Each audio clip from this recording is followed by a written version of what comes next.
Good evening, everyone.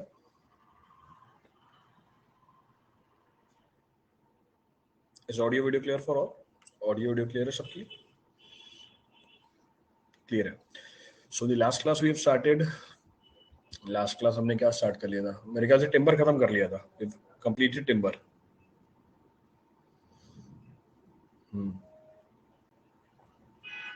Then we have started what?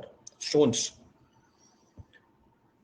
Timber complete कर लिया था, stone start कर लिया था. स्टोन्स में भी आपको बेसिक जानकारी दे दी थी, बेसिक इन्फॉर्मेशन अबाउट स्टोन्स पर बीइंग गिवन टू यू. तो स्टोन में हमने क्या क्या कर लिया था कि स्टोन क्या होता है और रॉक क्या होता है. What is being termed as stone, what is being termed as rock, और कौन कौन से मिनरल्स प्रेजेंट होते हैं हमारे रॉक के अंदर. What are the different minerals which are being present in the rock. मेरे ख्याल से ये भी डिस्कस कर लिया था हमने. This was also being discussed.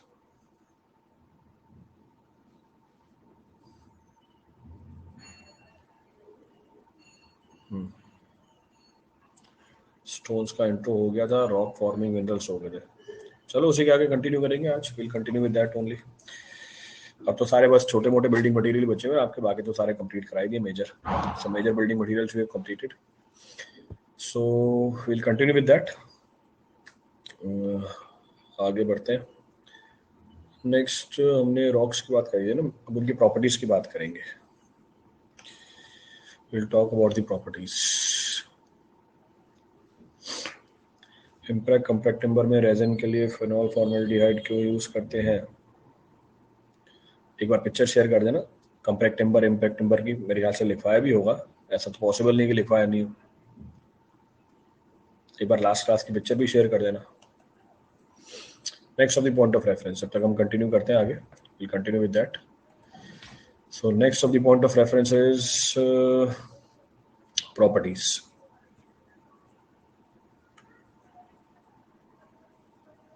आज राइटिंग बेकार सी आएगी, सेटअप उल्टा सीधा हो रहा है.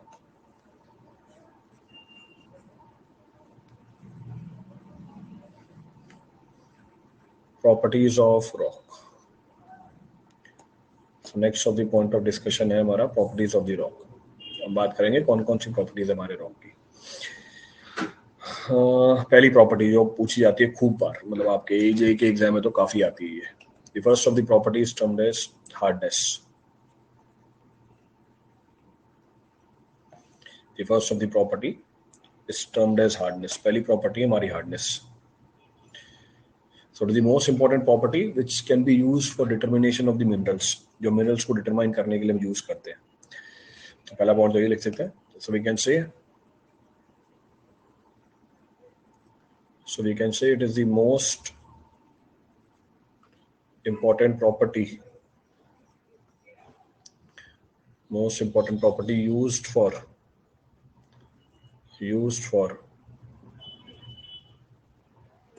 determination of minerals. So it is the most important property used for the determination of minerals. अब कैसे मेजर करते हैं? इसको मेजर करते हैं by scratching the mineral with a series of material of standard hardness और नोन हार्डनेस. तो ये सबसे इंपॉर्टेंट प्रॉपर्टी है जो हम यूज करते हैं किसी भी मिनरल को डिटरमाइन करने के लिए. दूसरा, पता कैसे करते हैं? हमारे पास नोन हार्डनेस के मटेरियल है, उससे हम हमारे मिनरल को स्क्रैच करते हैं या रॉक को स्क्रैच करते हैं. जिस भी मिनरल से वो स्क्रैच हो जाए, इसका मतलब आपके मटेरियल की भी प्रॉपर्टी उतनी है या हार्डनेस उतनी है. इस बात को समझने के लिए मुझे स्टैंडर्ड टेबल चाहिए होगी. अगर आप स्टैंडर्ड टेबल भेज देंगे अच्छी बात है, नहीं तो फिर मैं ही आपको मेंशन करा दूंगा. I will mention that. तो कैसे मेजर करते हैं? So it is measured. यार स्लिप हो रही है. सो विल से it is measured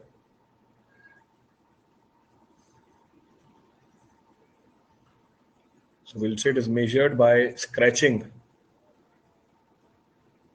It is measured by scratching the mineral.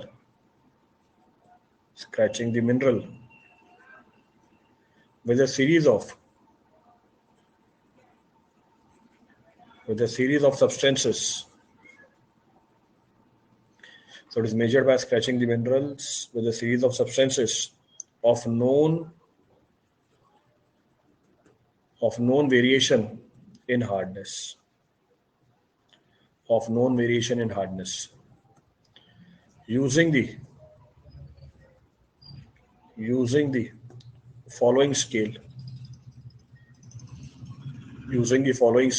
of Mohs। तो पहला सवाल तो यही पूछता है कि भैया हार्डनेस कौन सी स्केल पे मेजर करते हो? मोह स्केल पे मेजर करते हैं। कैसे मेजर करते हैं? हमारे पास नॉन हार्डनेस के सब्सटेंसेस हैं, उसी से हम हमारे मिनरल को स्क्रैच करते हैं।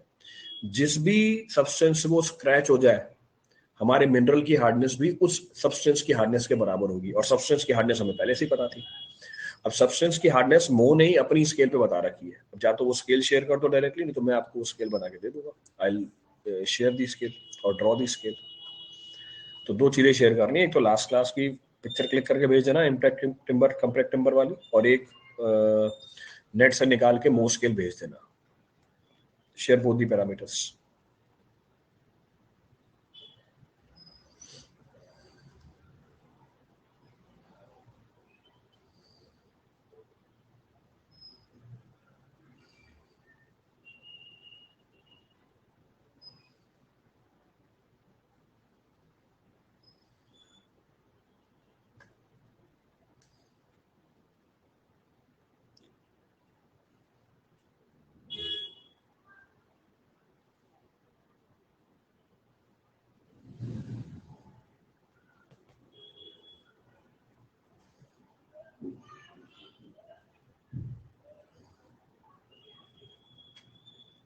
नहीं है किसी के पास?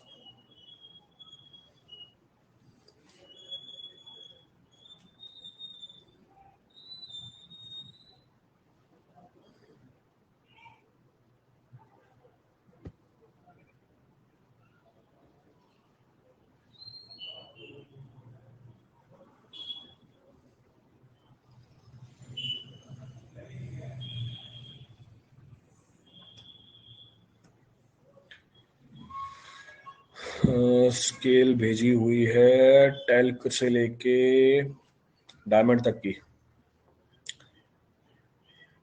डायमंड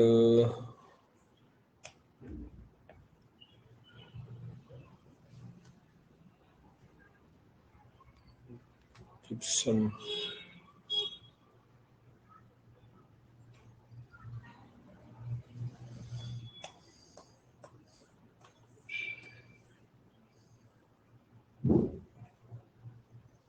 इसमें डिस्क्रिप्शन भी भेज देना एक बार।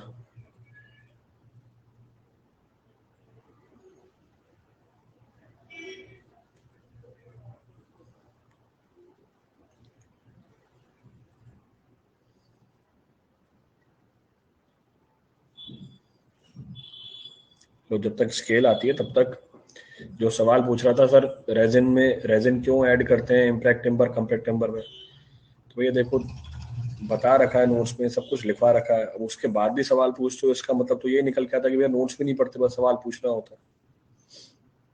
ये low impact timber compact timber, ये वो टिम्बर होता है जिसको हम पार्टली या फुल्ली कवर करते हैं रेजिन के अंदर। क्यों रेजिन में कवर करते हैं? तो veneers are impact in resin so as to fill the voids in it and results in the formation of consolidated mass. मेरे ख्याल से साफ साफ एक पॉइंट बना के दिखा रखा है, उसके बाद भी डाउट पूछ रहे हो। या तो ये भी बात समझ में नहीं आई हो, ये रीजन हो सकता है। अब ये वाली बात भी समझ में नहीं आई हो।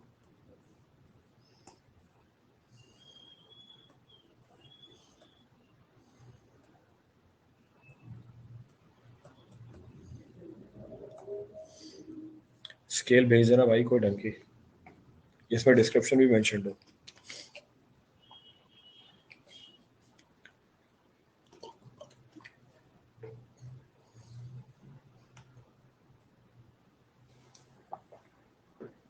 दूसरा यूज क्यों नहीं कर सकते? क्योंकि दूसरा ये काम नहीं करके देता। आप बताओ कौन सा दूसरा यूज करें?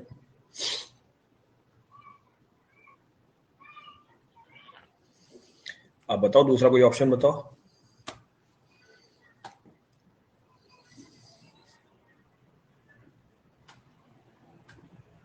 जब हमने ये सवाल पूछा इसका मतलब दूसरा भी पता है मुझे, तभी ये सवाल पूछा। तो दूसरा ऑप्शन बता दो भाई, कौन सा दूसरा ऑप्शन है?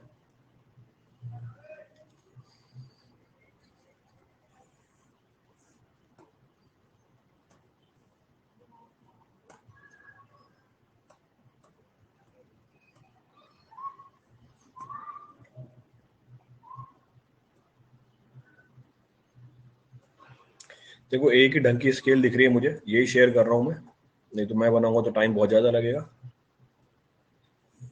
So this is the most hardness scale, ये हमारे मोस्ट की हार्डनेस स्केल है। इसको मैग्नीफाई कर दिया आपके सामने, बाकी सब ब्लर हो रही थी, ये ब्लर नहीं है, दिस इज नॉट ब्लर्ड। तो इसमें देखो हार्डनेस मार्क कर रखी है इसने, तो अलग अलग मटेरियल है और साथ में उसकी स्केल भी मार्क की हुई है, स्केल इज ऑल्सो भी मार्क। अब इसको समझने की कोशिश करते हैं, will try to understand that. कौन कौन से सब्सटेंसेस लिखे हैं उसने, डायमंड लिखा हुआ है, कोरेंडम लिखा हुआ है, टोपैज लिखा हुआ है, क्वार्ट्ज है, एपेटाइट है, फ्लोराइट है, कैल्साइट है एंड सो ऑन, टेल्क। तो ये दो तो याद रखने हैं आपको, बहुत ही कॉमन सवाल है। बोलेगा सबसे कम हार्डनेस किसकी होती है, सबसे ज्यादा हार्डनेस किसकी होती है, सबसे कम हार्डनेस कितनी होती है, सबसे ज्यादा हार्डनेस किसकी होती है, तो ये दो पूछेगा आपसे। इसके अलावा भी बाकियों के बारे में जानकारी होनी चाहिए। अब इसने लास्ट में क्या लिखा हुआ है, कॉमन ऑब्जेक्ट लिखा हुआ है, एक कॉलम बनाया और कॉमन ऑब्जेक्ट की जानकारी दी। वो कॉमन ऑब्जेक्ट क्या है, क्या सिग्निफिकेंस है उसका, वैसे मैं आपको लिख के बताता, इसने डायग्राम बना के दे दिया। अब क्या लिख के दिया या क्या डायग्राम बना के दिया, जैसे इसने एक फिंगर नेल बना के दिया ना, तो थंब बना के दिया है, तो क्या मतलब हुआ इस बात का, इस बात का मतलब हुआ ये जो भी मिनरल लिखे हुए हैं जिनके आगे ये अंगूठा बना के दिया हुआ है, it can be scratched by a thumb nail. आप इन सारे मिनरल्स को क्या कर सकते हो, अपने थंब के नेल से, अंगूठे के जो नाखून है उससे स्क्रैच कर सकते हो। क्लियर है। आगे क्या लिखा हुआ है, फ्लोराइड, आगे लिखा हुआ है फ्लोराइड, ब्रैकेट में मेंशन भी किया 3.5, कॉपर की पेनी, यानी कॉपर का सिक्का उठाओ उससे आप इसको स्क्रैच कर सकते हो। फिर ऊपर लिखा हुआ है नाइफ और ग्लास प्लेट, तो वो मिनरल जिसकी हार्डनेस 5.5 है, उसकी स्क्रैच, उसको हम स्क्रैच कर सकते हैं किसकी मदद से, नाइफ की मदद से या ग्लास प्लेट की मदद से एंड सो ऑन। आगे 6.5, ये वो मिनरल है जिसको आप स्क्रैच कर सकते हो किसकी मदद से, स्टील नेल की मदद से। और ऊपर गए मेसेनरी ड्रिल, जिस भी मिनरल को आप मेसेनरी ड्रिल से स्क्रैच कर सकते हो उसकी हार्डनेस कितनी मिलेगी आपको, 8.5 मिलेगी। तो ये रेफरेंसेज आपको दे रखे हैं, these references are given to you. इसका मतलब ये है, ये जो हार्डनेस है प्रॉपर्टी है किसकी, हमारे रॉक की। आप इस प्रॉपर्टी से रॉक को क्या कर सकते हो, आइडेंटिफाई कर सकते हो। तो हमें हार्डनेस के बारे में जानकारी होनी चाहिए, we should know about the hardness of the mineral. तो ये पहली प्रॉपर्टी है उसकी। टेबल बनानी है, टेबल बना लो डायरेक्टली, ये तो आपके नोट्स में आ ही जाएगा, this is available in your notes.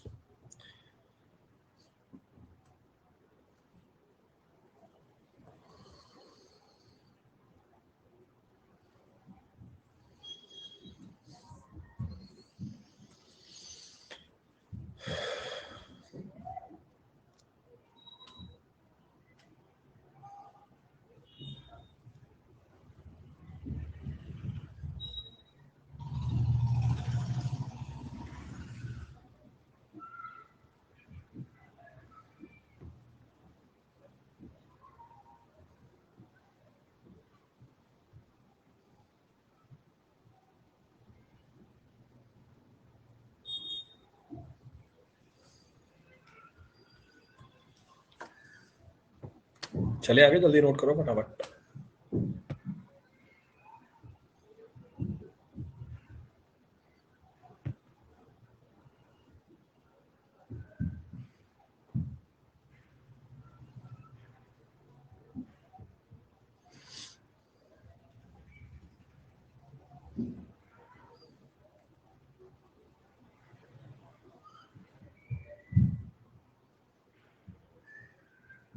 Done डनाडन, चलो। नंबर कैसे डाला है हार्डनेस का, ए डाला है। नेक्स्ट अगला डायग्राम निकाल लेना। हाँ ये प्रॉपर्टी हो जाए, यही बड़ी बात है, 2 दिन में रॉक खत्म करते हैं। Next is cleavage. So next of the property by which mineral or rock can be identified is termed as cleavage। Picture निकालना, उससे ज्यादा अच्छी तरह समझ में आएगा। बाकी डिस्क्राइब तो मैं कर ही दूंगा। अब क्या होती है cleavage, you can say it is the measure of the ability of the mineral और the rock to split along a certain plane और a definite plane which is parallel to the crystal face. ये ability होती है हमारे mineral की या rock की, जिससे वो एक पर्टिकुलर प्लेन के अलोंग स्प्लिट हो सकता है, और वो प्लेन पैरेलल होता है किसके, क्रिस्टल फेस के। अब आप बोलोगे सर क्रिस्टल फेस क्या है, इसलिए रियल पिक्चर निकालो, वहीं पे बता दूंगा कि ये क्रिस्टल फेस होता है, इसके पैरेलल प्लेन पे अगर मेरा मिनरल क्रैक हो रहा है या स्प्लिट हो रहा है, उस प्रॉपर्टी को हम क्या बोल देते हैं, उस प्रॉपर्टी को हम क्लीवेज बोल देते हैं। That is technically termed as cleavage. So we will say it is the measure,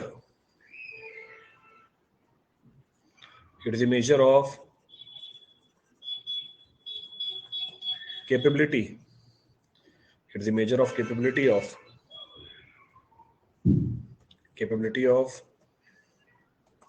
measure of capability of the minerals. Measure of capability of minerals to split along the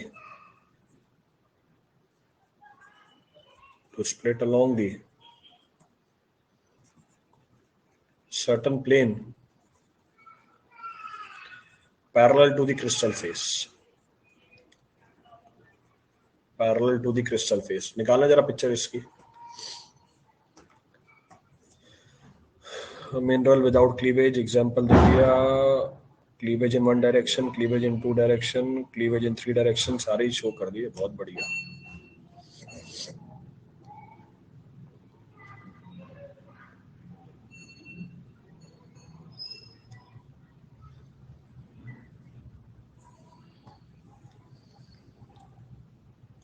देखो भैया क्या होता है क्लीवेज. ये capability होती है हमारे mineral की, वो स्प्लिट कर जाए एक पर्टिकुलर प्लेन के लॉन्ग, और वो प्लेन पैरेलल है किसके, क्रिस्टल फेस के. तो पहला वाला उठाया, ये हमारा क्रिस्टल फेस है जिसको मैंने रेड कलर से आपको हाईलाइट करके दिया हुआ है. This is the crystal face. अगर इसके पैरेलल प्लेन में दिख रहा है ये पैरेलल प्लेन, इसके पैरेलल प्लेन में अगर हमारा ये मिनरल स्प्लिट कर जाता है, इसकी इस कैपेबिलिटी को हम क्या बोल देते हैं, क्लीवेज बोल देते हैं. अब ये वन डायमेंशन में तो 1D बोल दिया, ये 2 डायमेंशन में भी हो सकता है. क्रिस्टल फेस में भी 2 डायमेंशन, देखो 2 डायमेंशन है उसके अंदर, एक ये है फेस, एक ये है फेस. This is 2 dimension. और नीचे वाला 3D में दिखा रखा है, ये लास्ट इज इन 3D.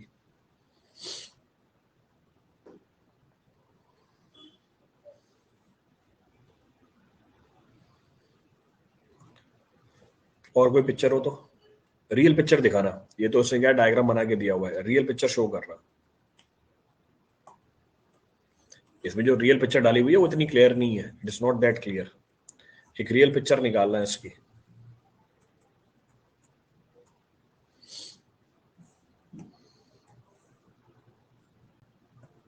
ये सही है.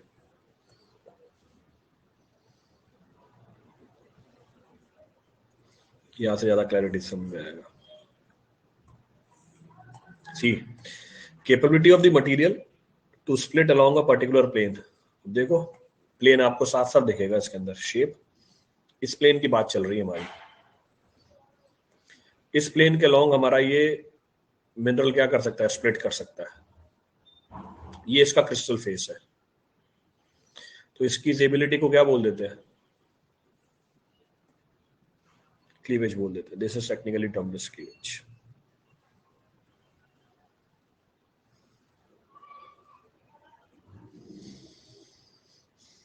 नोट करो.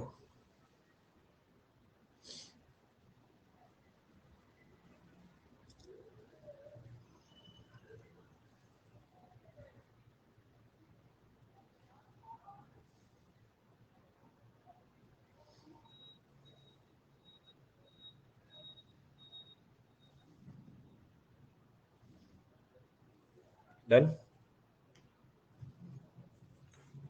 Page add. नेक्स्ट प्रॉपर्टी जिससे आप मिनरल को आइडेंटिफाई कर सकते हो या रॉक को आइडेंटिफाई कर सकते हो is termed as streak. So next of the property by which you can identify the mineral or a rock is termed as streak. अब ये क्या होता है, what is being termed as streak? It is the color of the mineral in powder form. Powder form में आपके colour जो होती है मिनरल की उसको हम क्या बोल देते हैं, स्ट्रीक बोल देते हैं. तो सॉलिड फॉर्म में नहीं, जब आपने इसको पाउडर में कन्वर्ट कर दिया इसको स्ट्रीक बोल देते हैं. सो विल से it is the colour, it is the colour of the mineral, it is the colour of the mineral in powder form. Show करना है इसे. क्या भेजा जितेंद्र और अशरा ने, स्ट्रीक भेजी है.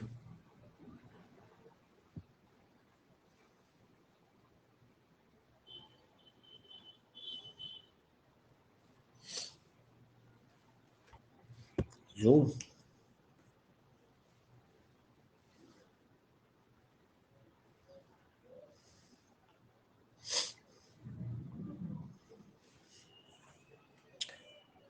दो रॉक दिखा रखे हैं, साथ में उसकी स्ट्रीक भी दिखा रखी है. Along with that, streak is also being shown.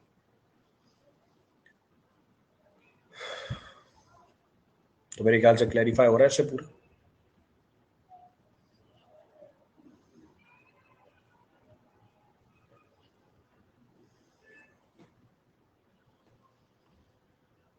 Rachna has a doubt.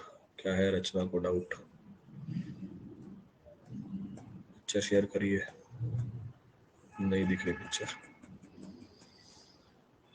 Cleavage भेजा. स्ट्रीक पे आ गए. अब तो हम आगे बढ़ गए. Next D part. D part हमारा कलर है, जिसके बारे में हम डिस्कशन कर रहे थे. सो डी पार्ट हमारा कलर है. We were discussing about it. अब क्या है कलर? ये मेटालिक मिनरल के लिए यूज किया जाता है. So this term we use for metallic mineral. तो आपके जो इतने सारे मिनरल दिखाए मैंने, जो रॉक दिखाए, उनका सॉलिड फेज में जो कलर दिख रहा है वो कलर ही होता है. That is termed as colour only. अब इसको डिफाइन करने की मेरे हिसाब से जरूरत नहीं है कि मैं इसको बैठ के डिफाइन करूं. अभी इतने सारे आपको रियल पिक्चर दिखाए हैं, तो सॉलिड फेज में जो उसका कलर है उसको हम कलर ही बोलेंगे. पाउडर फॉर्म में जो कलर है उसको हम स्ट्रीक बोल देंगे. सॉलिड फेज में जो कलर है वो कलर ही बोलेंगे. सॉलिड फेज में जो कलर है वो कलर ही बोलेंगे. That will be termed as colour. तो ये भी एक प्रॉपर्टी होती है जिससे हम मिनरल या रॉक को आइडेंटिफाई कर सकते हैं. अब ये मत बोला सर कलर क्या होता है, जानकारी दे दी है किसके बारे में आपको. Next is lustre. अगली प्रॉपर्टी जिससे आप रॉक को आइडेंटिफाई कर सकते हो. ये मैच दी फॉलोइंग में आता है जनरली सवाल. चार प्रॉपर्टी लिख के देगा, चार को मैच कराएगा कि इस प्रॉपर्टी का मतलब क्या होता है या कैसे आप इसको आइडेंटिफाई करते हो, how you identify it. Next क्या होती है लस्टर. ये उसकी शाइन होती है. कितना ज्यादा आपका रॉक शाइन कर रहा है या कितना ज्यादा आपका मिनरल शाइन कर रहा है उसको हम क्या बोलते हैं? लस्टर बोल देते हैं. So will say lustre, it is the shine on the mineral. It is the shine on the it is shine on the surface of a mineral. Surface of the mineral. And its appearance under light, or you can say reflected light. Appearance under reflected light. And its appearance under reflected light. तो हमारा lustre भी हो गया. भेज देना भाई sign एक बार. क्या भेजा है अभी पिक्चर? जितेंद्र ने भेजी है मेटालिक लस्टर. देखो भाई metallic lustre.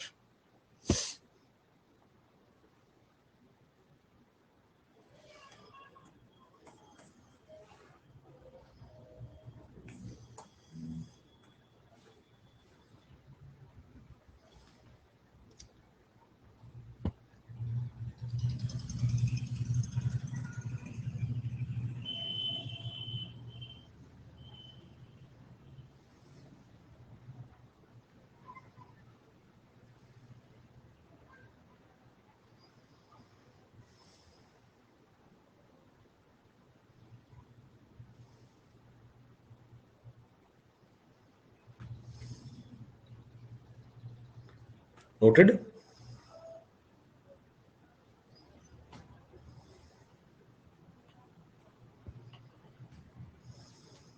Done? Done.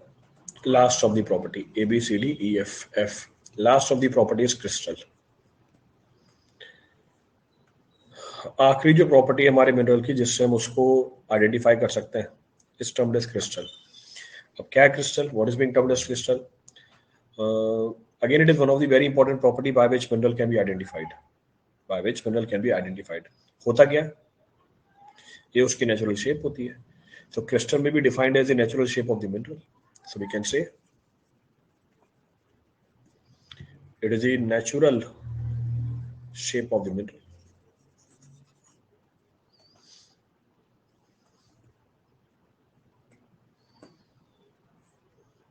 Yes, missing हो गया.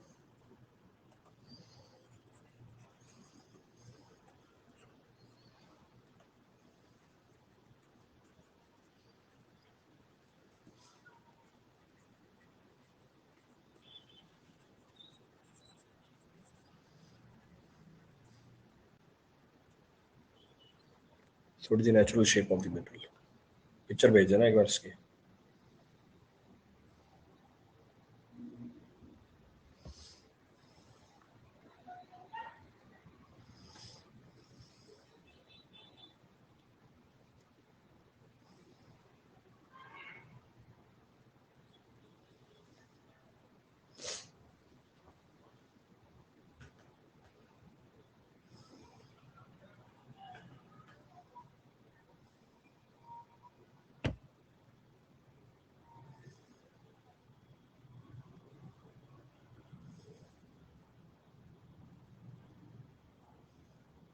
भेजा किसी ने?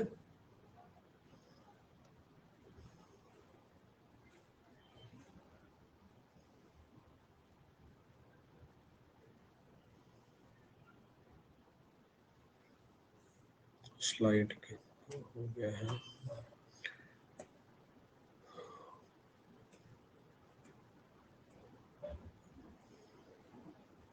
तो लस्टर आ गया.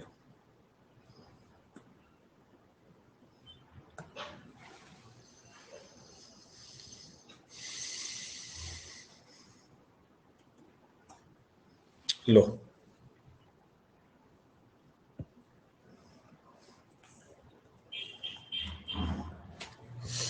So this is the natural shape of our mineral. ये natural shape है हमारे mineral का.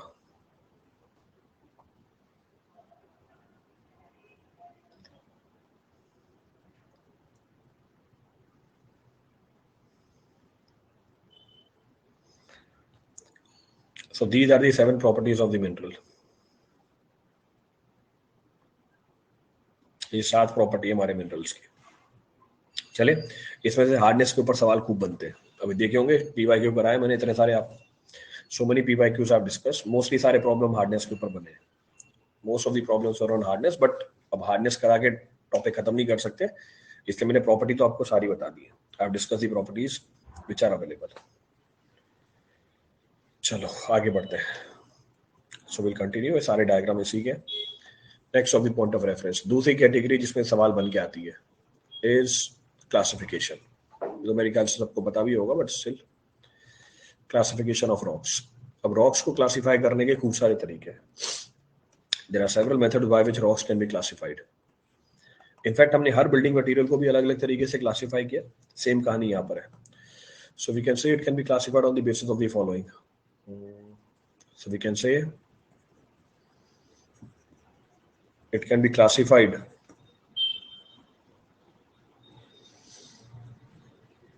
on the basis of the following. खूब सारे तरीके हैं इसको क्लासिफाई करने के. पहला on the basis of geological formation. पहली क्लासिफिकेशन इसी में निकल जाएगा मेरे ख्याल से पूरा time. On the basis of geological formation. On the basis of geological formation. तो पहला तरीका है जिससे हम रॉक्स को क्लासिफाई कर सकते हैं. The first of the method by which rocks can be classified. So on the basis of geological formation. अब जियोलॉजिकल फॉर्मेशन का मतलब क्या हुआ? कैसे बने. Geological formation means what? ये रॉक कैसे बना है. तो ये बहुत सारे तरीकों से बन सकता है, एक तरीका थोड़ी है.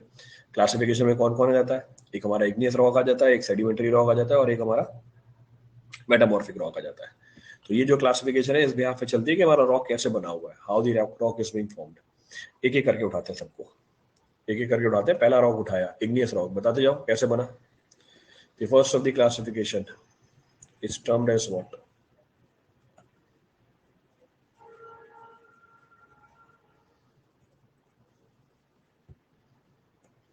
पहली क्लासिफिकेशन हमारी क्या बनी?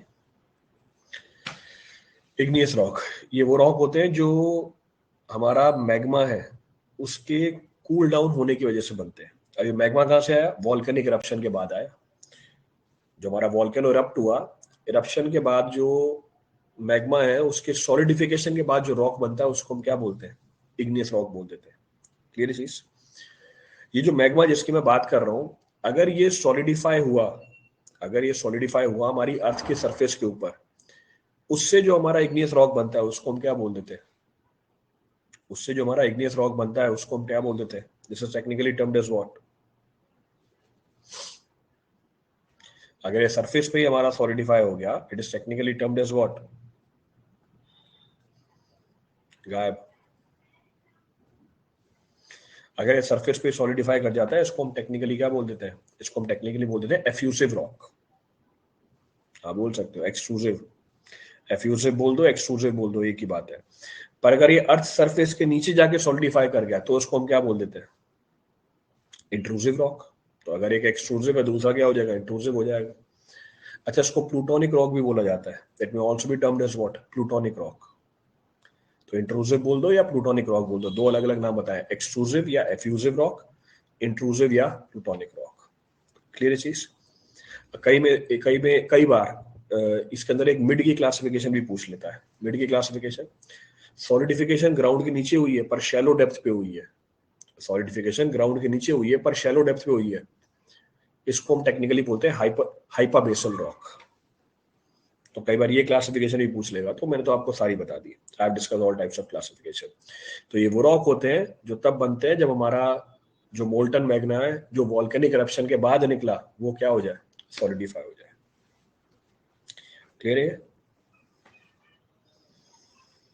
रिपीट करना है इस पर तो कुछ भी? तो जितनी डिटेल में क्लासिफिकेशन हो सकती है सारी बता दी गई है। तो पहला पॉइंट क्या बोल सकते हैं? First point of reference, we can say these are the rocks. These are the rocks which are formed by, कैसे बने?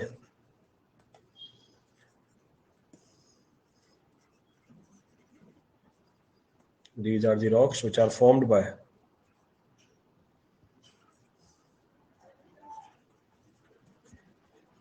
these are the rocks which are formed by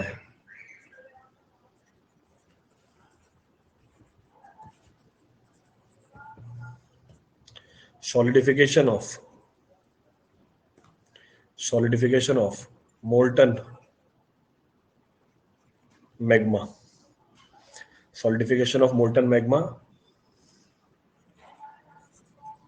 after volcanic eruption. After volcanic eruption below or above the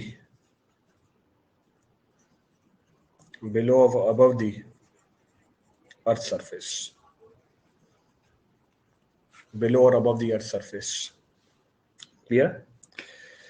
चलो next point क्या है?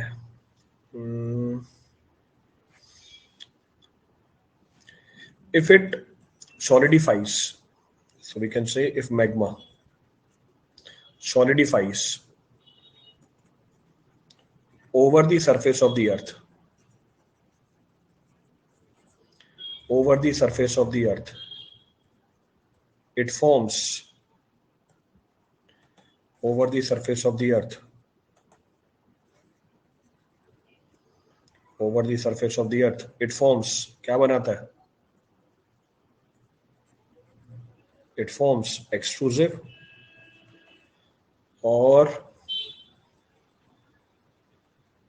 effusive rock. Effusive rock. If it solidifies below the earth surface, so if magma solidifies below the earth surface,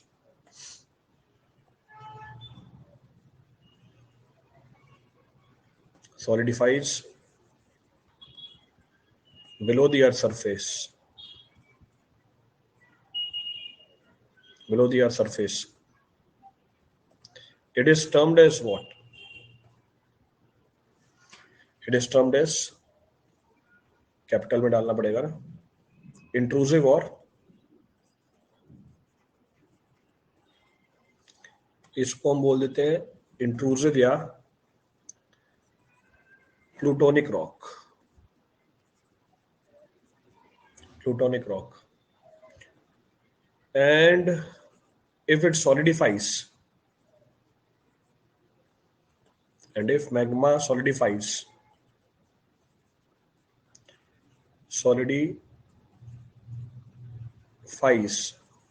at shallow depth,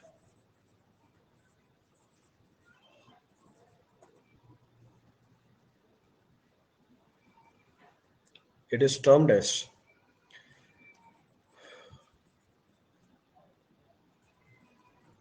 हाइपाबेसल, इसको हाइपाबेसल बोल देते हैं।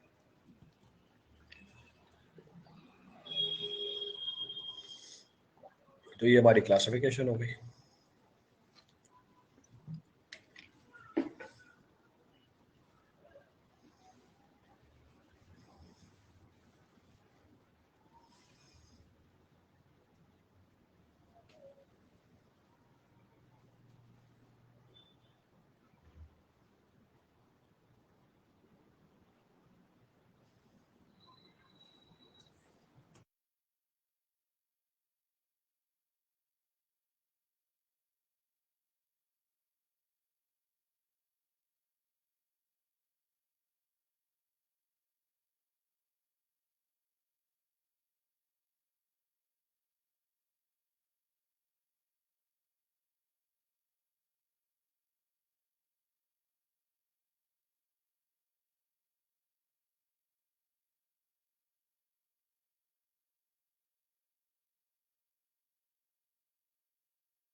हो गया।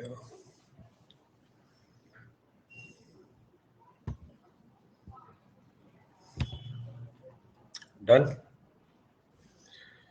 Done done done done हो गया। तो एग्जाम्पल लिख दो इसके अब। तो फॉर एग्जाम्पल कौन कौन से हैं? ग्रेनाइट 110% एक सवाल मिलेगा इसके ऊपर आपको। कौन सा रॉक किस कैटेगरी में आता है वो तो पूछता ही पूछता है। देन ग्रेनाइट है,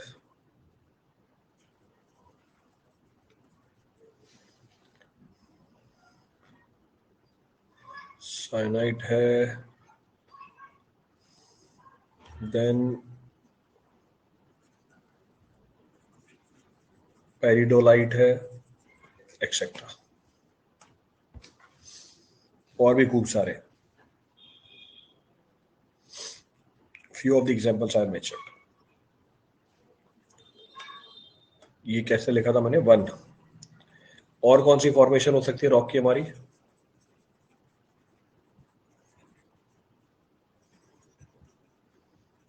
सेडिमेंट्री रॉक्स। और कौन सी फॉर्मेशन है हमारी?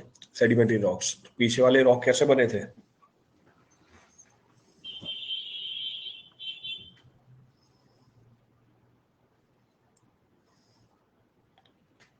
पीछे वाले रॉक कैसे बने थे हमारे? मोल्टन मैग्मा से या लावा से?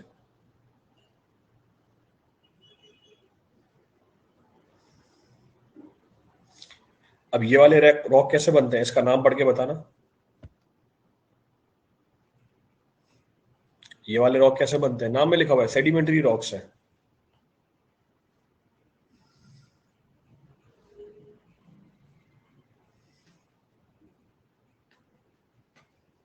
Sediment by deposition of the sediment over the period of time. बिल्कुल सही बात है। ये वाले रॉक बनते हैं कि over a period of time क्या होता रहा? Absolutely correct. तो बिल्कुल सही बात है। तो सेडिमेंट्री रॉक, तो sedimentary rocks, so we can say ये वो रॉक है जो बनते हैं सेडिमेंट के डिपोजिशन से।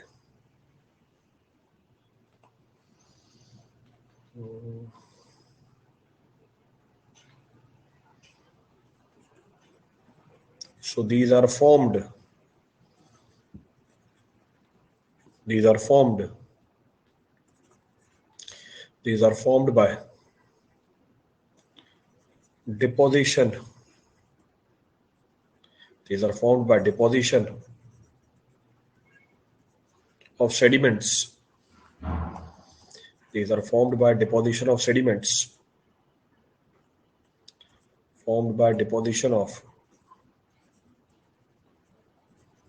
sediments over the period of time. Deposition of sediments over the period of time. Sediments over the period of time. जिनकी वेदरिंग किसने कराई? Which are weathered by various agencies. Which are weathered by various agencies. Various agencies like, हाँ बिल्कुल सही बात है, nature, like air, sun, gravity, water, ice, etc. खूब सारी एजेंसीज है. क्लियर है? अच्छा, इनकी प्रॉपर्टी किसके ऊपर डिपेंड कर जाएगी? इनकी प्रॉपर्टी किसके ऊपर डिपेंड कर जाती है? किसने वेदरिंग कराई? ये आपको सॉइल में बता रखा है. ये सॉइल भी तो ऐसे बनती है हमारी. Example, so for example gypsum,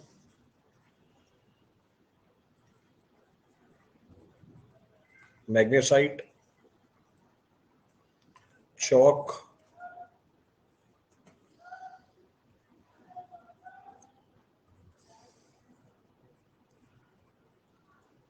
diatomite and limestone.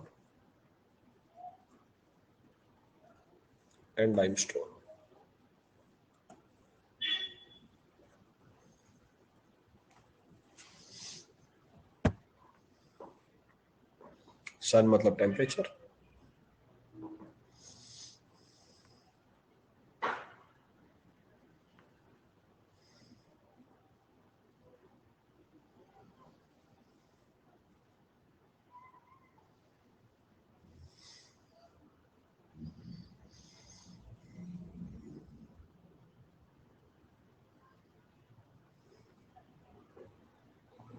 Note कर लिया सबने?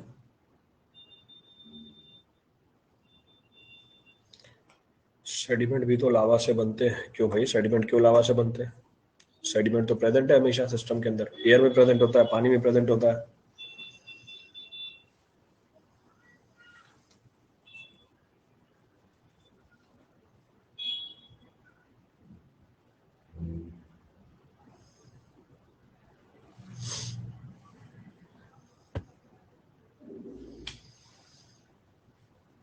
जो वॉल्केनिक eruption के बाद आपके सेडिमेंट बने, उसकी ट्रांसपोर्टेशन से भी बन सकता है.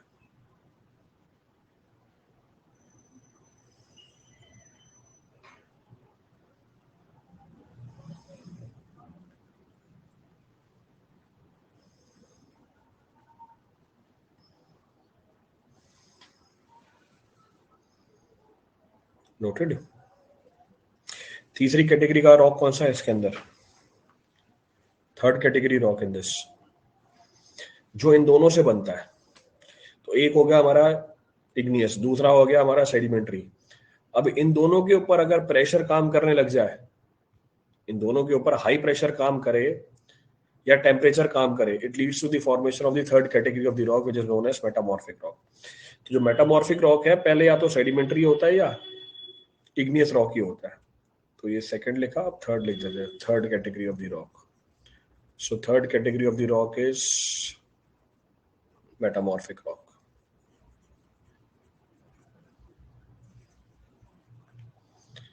Metamorphic rock.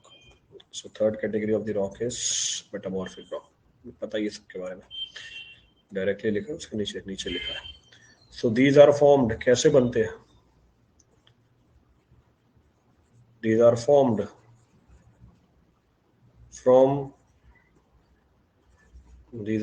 from igneous or sedimentary rocks. Igneous or sedimentary rocks as a result of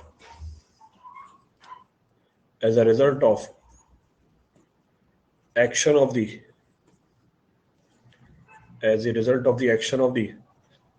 earth movement high temperature and high pressure.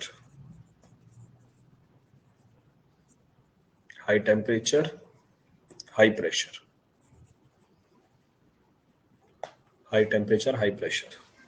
इसको हम टेक्निकली क्या बोल देते हैं? इसको हम टेक्निकली मेटामॉर्फिक रॉक बोल देते हैं. फिर से बहुत कॉमन है, पूछेगा आपसे एग्जांपल इसके बारे में. फॉर एग्जांपल जैसे हमारा ग्रेनाइट कन्वर्ट हो जाता है किसके अंदर? जेनेसिस के अंदर. तो जेनेसिस क्या है? मेरी मेटामॉर्फिक रॉक है. उसी तरीके से जानबूझ के एग्जांपल बता रहा हूँ, जरूरी नहीं जेनेसिस इसी से बने.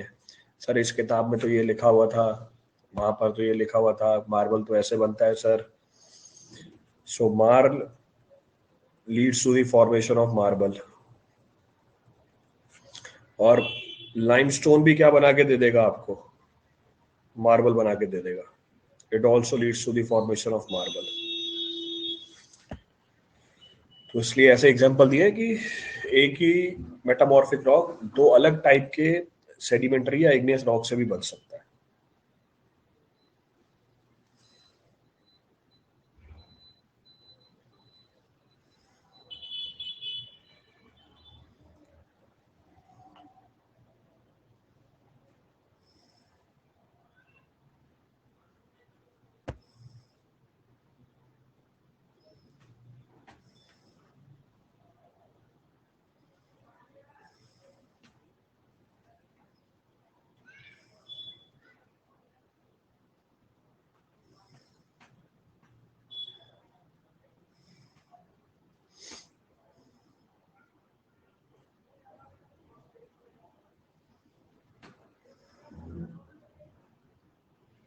Done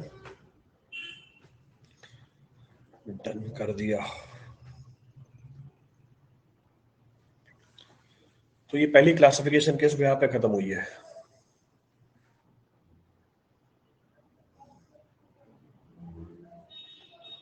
geological. The next of the method available to classify. The next of the method is what?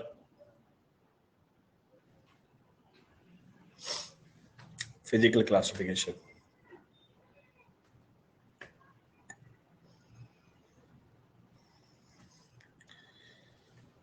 Ruby भी स्टोन है भाई. जेम स्टोन्स की बात नहीं चल रही यहाँ पे. We're not talking about gemstones. Gemstones पे चले गए. A capital B. Capital B. The next of the method available is on the basis of physical properties.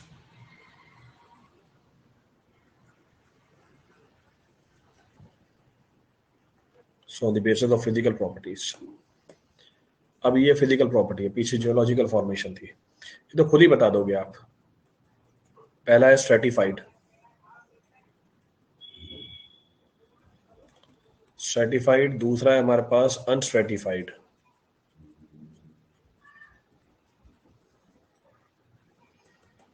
अनस्ट्रेटिफाइड. और तीसरा है हमारे पास फॉइलेटेड. तो स्ट्रेटिफाइड, अनस्ट्रेटिफाइड एंड फॉइलेटेड नाम में लिखा हुआ है. अगर आपको लेयर्स मिल रही है डिस्टिंक्ट रॉक के अंदर, उसको मैं क्या बोल दूंगा? स्ट्रेटिफाइड. नहीं मिल रही है उसको मैं क्या बोल दूंगा? Unstratified. It will be technically termed as unstratified. Next point of reference, अगर रॉक आपका एक डेफिनेट डायरेक्शन में ब्रेक हो सकता है, उसको मैं क्या बोल दूंगा? Foliated rock. It is technically termed as foliated rock. तीनों की एक एक पिक्चर निकाल लेना. तीनों की एक एक पिक्चर निकाल लेना.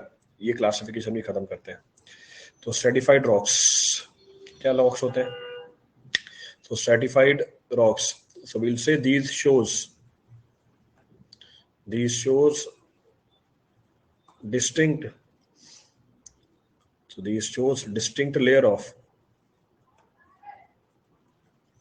so these shows distinct layers along which distinct layer along which rock can be split. So these shows distinct layer along which the rock can be split. Along which the rock can be split. Example, for example हो गया हमारा sandstone, limestone, etc. Uncertified rock बोले तो they do not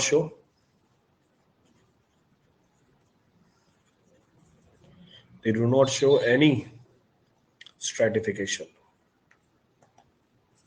इनमें कोई stratification नहीं होती.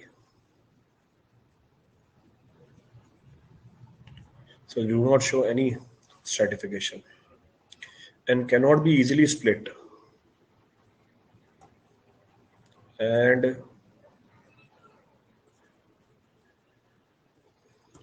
cannot be easily split into layers. For example, जैसे हो गया हमारा basalt, जैसे हो गया हमारा एग्जाम्पल ग्रेनाइट. सही जगह छोड़ दी शुरू में ही, ग्रेनाइट एक्सेट्रा. और फॉलेटेड रॉक्स क्या होते हैं? So we'll say these rocks have a tendency to split up. These rocks have a tendency to split up only in definite direction. Only in definite direction. ये स्प्लिट कर सकते हैं definite direction के अंदर. For example हमारी हो गई genesis. तो दो तरह की क्लासिफिकेशन बता दी आपको. पिक्चर निकाली, पिक्चर देख लो.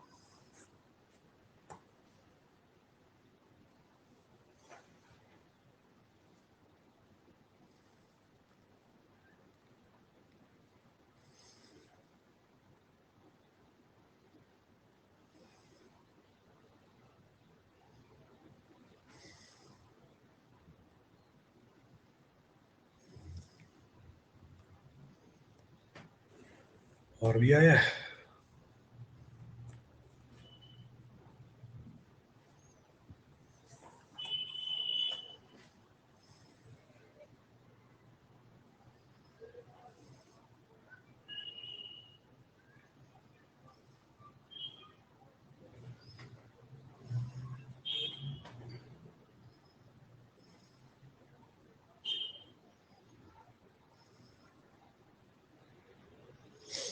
नोट कर लो फटाफट.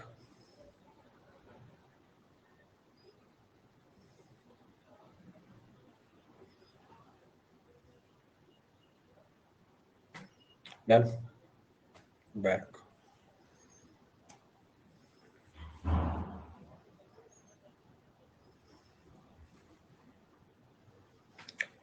चलो बाकी कल कंटिन्यू करते हैं.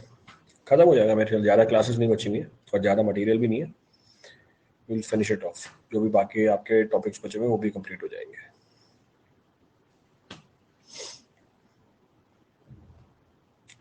Thank you everyone.